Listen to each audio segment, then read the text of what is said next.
Morning. आज मैं आप लोगों को गणित में अध्याय 2 परिमेय संख्या क्या है इसके बारे में पढ़ाऊंगा। सबसे पहले परिमेय संख्या क्या होती है। वे संख्याएं जो अंश और हर के रूप में प्रदर्शित होती है उसे कहते हैं परिमेय संख्या। अंश और हर के रूप में, ठीक है। साथ ही ये दोनों जो है एक पूर्णांक के रूप में होती है और इसे P/Q के रूप में प्रदर्शित किया जाता है, जिसमें हर जो है Q वो 0 के बराबर नहीं होती है, ठीक है।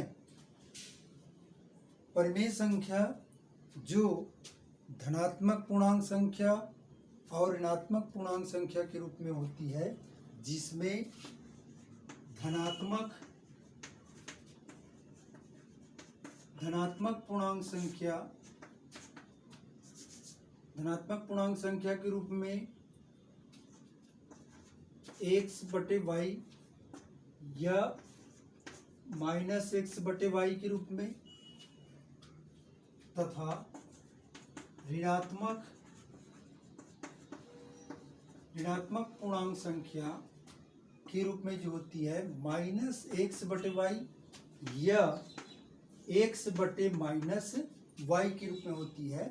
तो ये धनात्मक पूर्णांक संख्या जो होती है वो एक भिन्न के रूप में होती है, अर्थात x/y जो एक दूसरे से भिन्न है और उसके बराबर 1/2, जिसको उदाहरण से समझ सकते हैं, जिसमें एक भिन्न संख्या होती है और 2 भी भिन्न संख्या होती है, ठीक है बच्चों।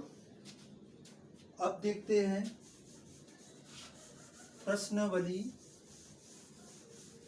2.1। प्रश्नावली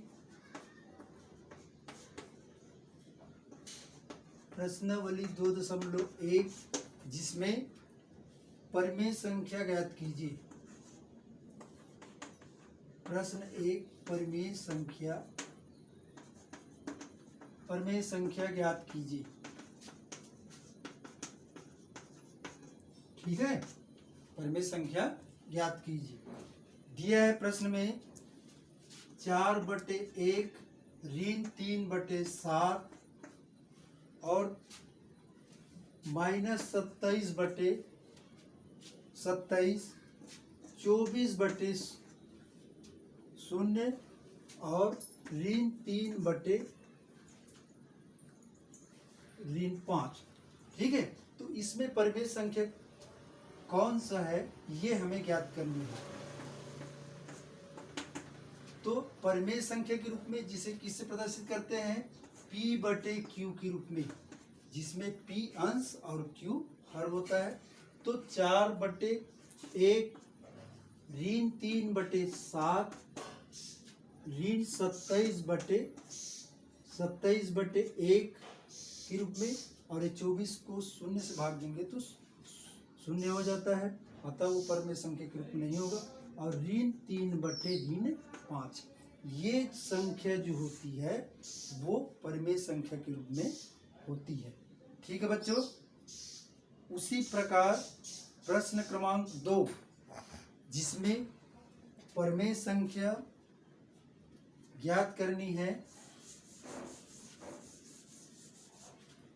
परिमेय संख्या ज्ञात करनी है। प्रश्न दूसरा है -38 17 और ये 0।